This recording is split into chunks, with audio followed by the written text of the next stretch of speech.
Welcome to today's math tutorial. We'll explore the concept of time, from reading time to exact minutes, understanding AM and PM, using the 24-hour clock, and much more. Are you ready?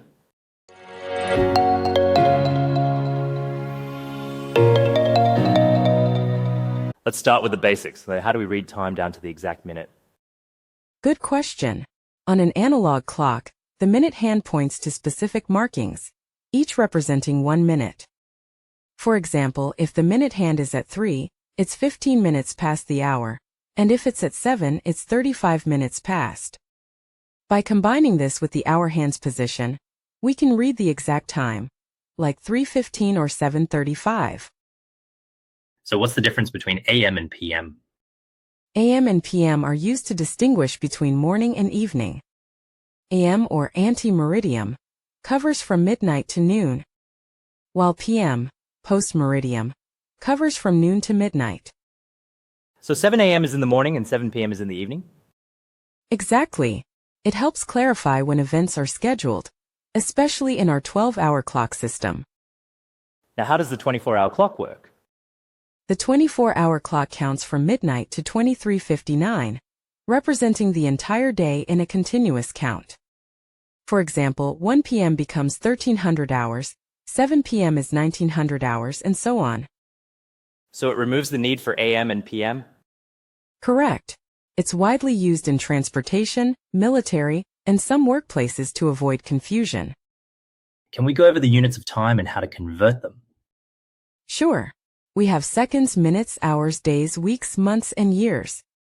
For conversions, 60 seconds make a minute, 60 minutes make an hour, and 24 hours make a day. What about converting days into weeks and years? Great question. 7 days make a week, while 365 days, or 366 in a leap year, make a year. How do we add and subtract time accurately? When adding time, add minutes first, then hours. If minutes go over 60, carry over an hour. Subtraction works similarly, but you may need to borrow if minutes in the subtracted time are greater than in the start time. Can you give a quick example? Certainly.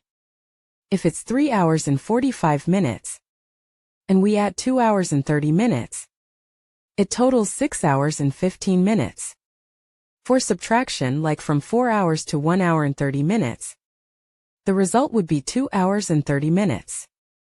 How do we calculate the duration between two times? To find the time duration, subtract the starting time from the ending time. For example, if you start at 2:30 p.m. and finish at 5 p.m., the duration is 2 hours and 30 minutes. What if we need to find the starting or finishing time instead? If you know the duration in one of the times, you can add or subtract the duration. For instance, if something takes 3 hours and starts at 9 a.m., adding the duration gives us a finishing time of 12 p.m. How do we calculate time duration when dealing with days?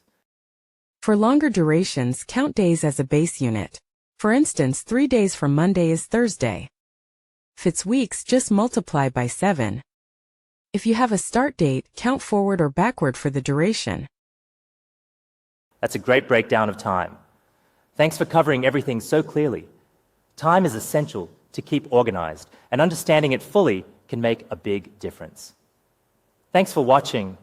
Don't forget to like, share, and subscribe for more math tutorials. See you in the next video.